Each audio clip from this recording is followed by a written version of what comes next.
My name is Linda Prout, and I am the director of Beat of the Street, the street newspaper that's put out by Charter Oak Cultural Center. A street newspaper is a paper that's written by and for people who have experienced homelessness. It's usually sold by individuals who buy the paper for 25 cents a copy, they sell it for $1, and they keep the money.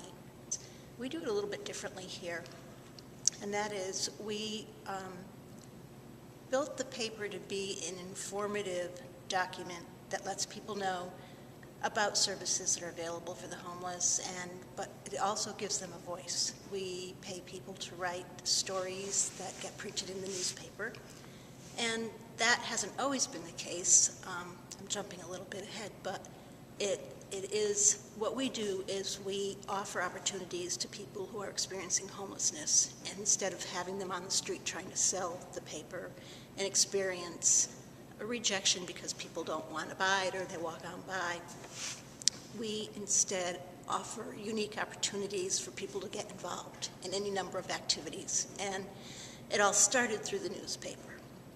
Okay. My personal interest started at the time the paper was beginning, and that's 3 years ago. I had a son who was experiencing homelessness, not at that time, but earlier. So I had experience with the pain that a family goes through when they're close to that. And I'd also seen a movie that touched me very deeply, and it's called The Soloist.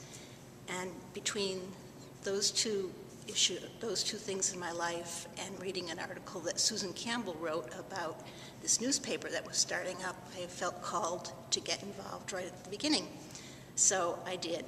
And at the time, there were 5 of us sitting in a room kind of talking about what this newspaper was going to be and how you do it and who does what. And Donna Berman, whose idea this was, is a very, very busy lady. So she's really wonderful at planting seeds for ideas.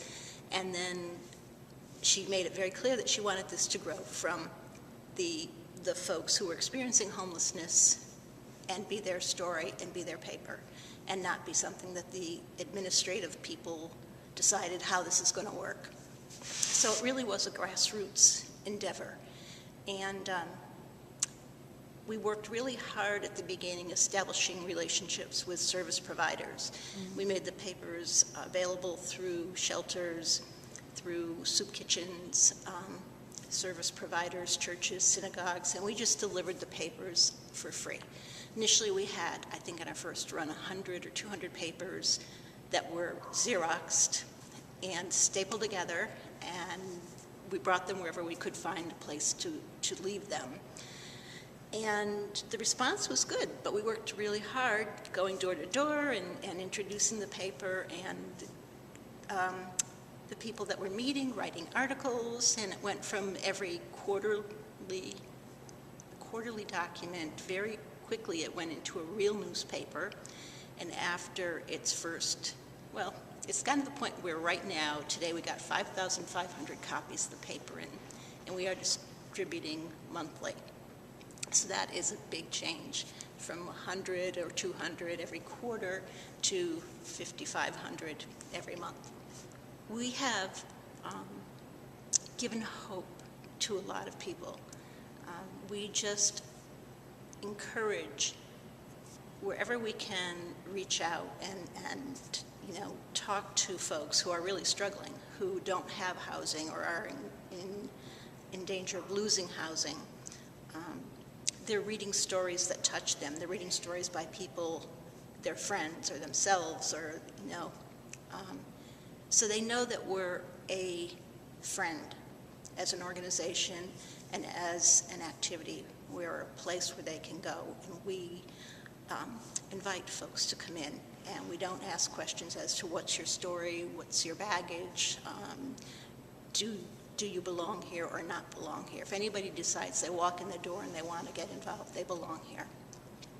And I've heard it over and over. People say, if I hadn't found you, I'm not too sure what I'd be doing with myself, or I'm so glad I found Charter Oak. I'm so glad I found Beat of the Street. In fact, 2 minutes ago, there was a young woman who's delivering newspapers for us, and she said, "So what else do you have going on around here?" Her involvement is just delivering at this point. And I said, "Well, we have a class going on this afternoon on improv." She goes, "Really?" And so I showed her our list of classes, and she picked up her newspapers, and she said, "I'm going." And she just walked right over to the class. I mean, this is how it happens. And what we're trying to do is interest people in our activities, whether it's delivering newspapers, attending a class, writing an article for the newspaper, coming to a meeting, taking care of pots of vegetables that we grow during the summer. There are so many ways that somebody could hear about us, come in contact with anything that's beat of the street. And once that happens, we want to make everything that's beat of the street available. And we have found people very happy to take advantage of those opportunities, and people feel like they belong. People feel like there's hope.